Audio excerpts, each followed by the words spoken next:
Hey, welcome replay viewers. This is Loretta Love Huff, the Dream Leader for Business, and this scope is about problem solving in a crisis.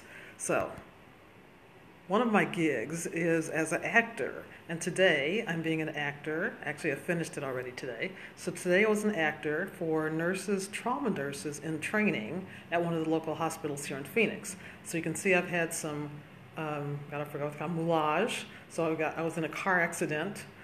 Not a real car accident, so don't panic because I look really odd. Welcome, Marat. Thanks for joining.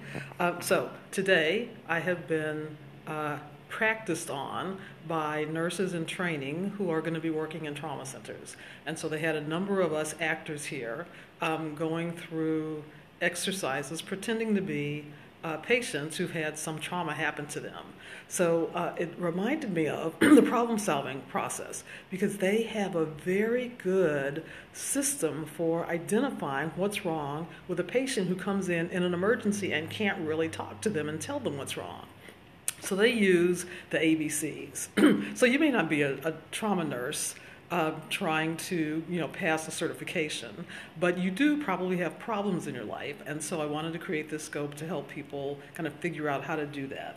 So in kind of regular problem solving terms, there are 6 steps that you can use to solve a problem. So the first one is identifying the problem. So if you haven't identified specifically what the problem is, it's going to be hard to come up with an appropriate solution for it. The second step is identifying potential solutions. So you want to brainstorm on, given that that's the problem, what kinds of things could I do to fix that, to address it. The third step is to evaluate all the solutions that you've come up with so that you can do the fourth step, which is pick the best one. So choose something that you're going to implement.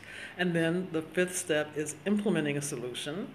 And then the 6th step is monitoring it and reassessing it, and continuing to improve it.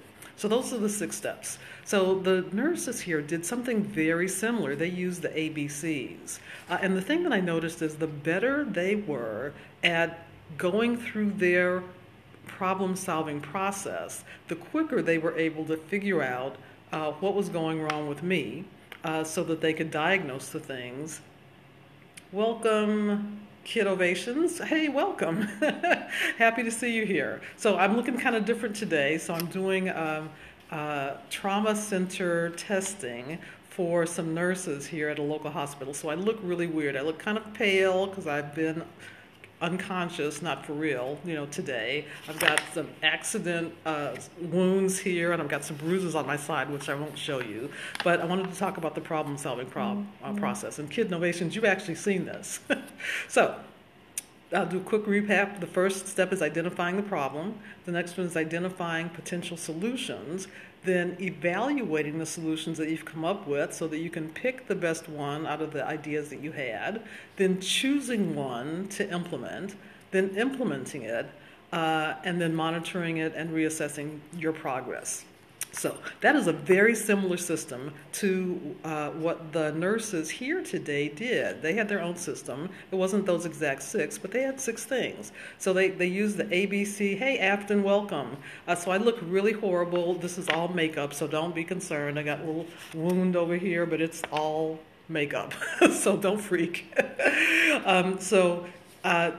Right, it looks really painful, but it doesn't hurt at all. It's a little tight, so when I smile, I can feel my face cracking a little bit, but it's all makeup. So I do training. One of my acting gigs is training nurses at primarily St. Joe's Hospital for a variety of different things. It is kind of funny, and it's fun, and it's interesting watching them because all the nurses, they all have been taught the same problem-solving process. Thank you for the hearts. I really appreciate that. But depending on how well they implement it, thank you for inviting followers, Afton, really appreciate that. So depending on how well they implement their problem-solving process determines whether or not they make the right diagnosis and save my life, basically. So their 6 steps, and I don't remember all of them because I'm supposed to be unconscious while they're doing this, so I can't take notes while they're doing it. But I do remember some of them. So the first one is they have to check my airways. So is my throat open? Is my nostril open? Is my mouth unobstructed? Can I breathe? That's one of the first things they have to determine. So then if they determine that all that is uncluttered, am I breathing? And am I breathing equally in my left lung or my right lung? So and today my left lung was a little collapsed, so that gave them some ideas of what might be going on. So their third step is then checking circulation. So what happens, thank you, I appreciate all those hearts. So checking circulation, to make sure that blood is getting where it is, that it isn't aggregating in some place where it shouldn't be, which today some of my blood, in the actor that I am today, was aggregating in my abdomen. And I had some blood aggregating in my bruises, because I had a couple of bruises here too. So circulation, so they would check all that. And here's the interesting thing. So I'll tell you what the next steps are in a bit. But they have an evaluator who's watching them diagnose me. And they're able to ask questions and get feedback on whether their diagnosis and the actions that they take are actually working. So this fits in really nicely with the 6 steps that I talked about earlier, right? So they're going through, they're making their diagnosis. Am I breathing? Am I not breathing? Am I immobilized anywhere? So the 4th step is checking disability. So are my eyes functioning? Is my brain functioning? Because my brain wasn't functioning. I had a mild concussion today and a dent in my skull. So when they would talk to me, I would say nonsense. So that told them something's wrong. And it told them specifically something's wrong with my brain. So disability is one, and then E, I actually forget what the E is, and then F is failure. So the point is, you're not going to be a nurse, right? So you're not going to use those specific things, but the point is that you should have a method that you use when you're trying to solve a problem. So again, the kind of typical one that's not for trauma nurses is identifying the problem, identifying potential solutions, evaluating those solutions, choosing what seems to be the best one, implementing the solution, and then monitoring and assessing it. Thank you. I do a variety of interesting things often. You're quite interesting yourself. I love your personality when you're doing things. So when you're identifying a problem, thank you. When you're identifying a problem, so here, going back to the nurses. So the better they were at going through their system, the quicker they were able to figure out what was wrong with me. And every time they would do something, so when they would discover that, my breathing was uneven on my left lung versus my right lung, they would recommend doing something, and then the evaluator would say, okay, that was good. They would then ask for my vital signs. This is how they would monitor their progress.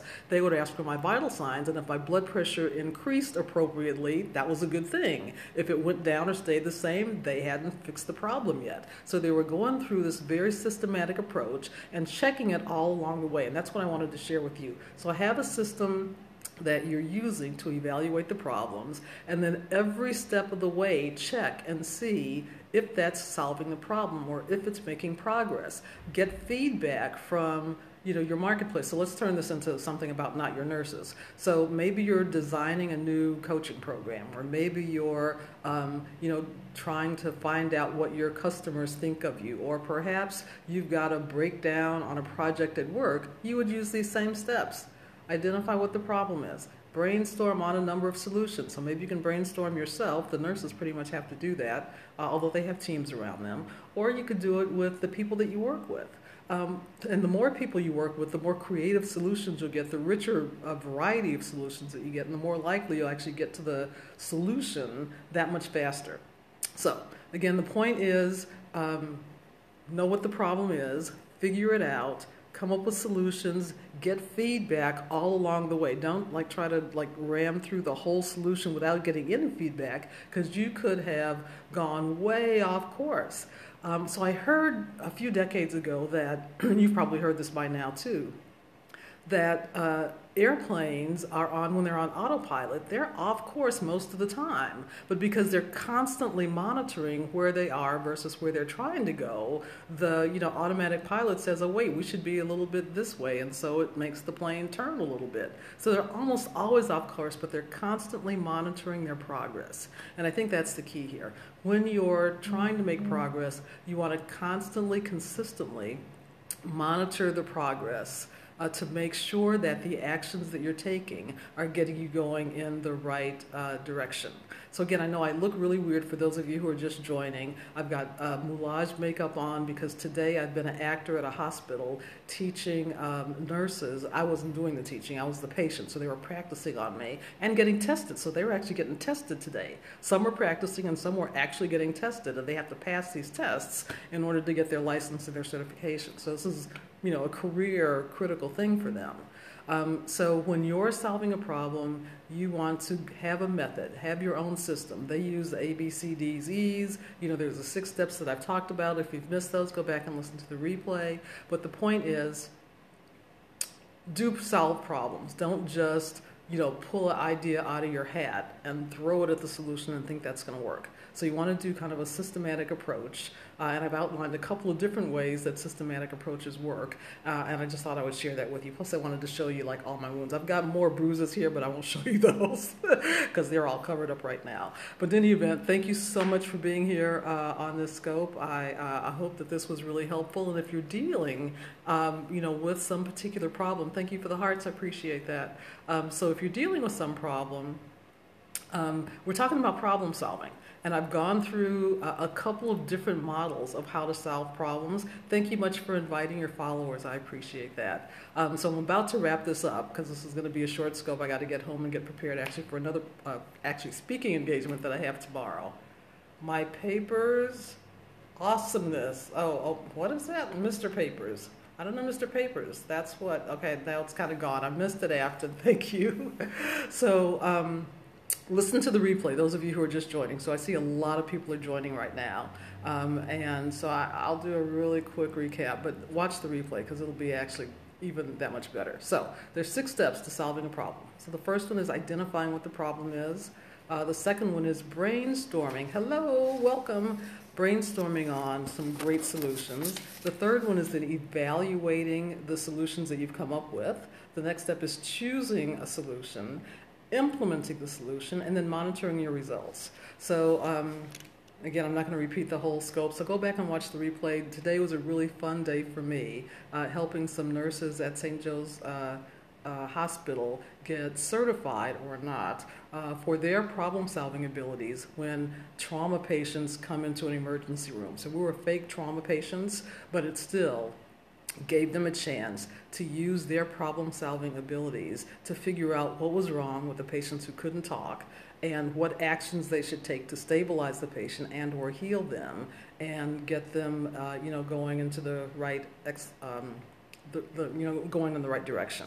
So that's really all I wanted to share today. Like I said, I've got to get home and prepare for an actual speaking gig tomorrow with live people and me not pretending to be somebody that I'm not. But anyway, so thanks so much. I hope you found this helpful. For those of you who just joined, I'm wrapping up. You're welcome. So watch the replay. This is a pretty short scope because I'm borrowing their Wi-Fi here at the hospital, but I got the passcode, so yay.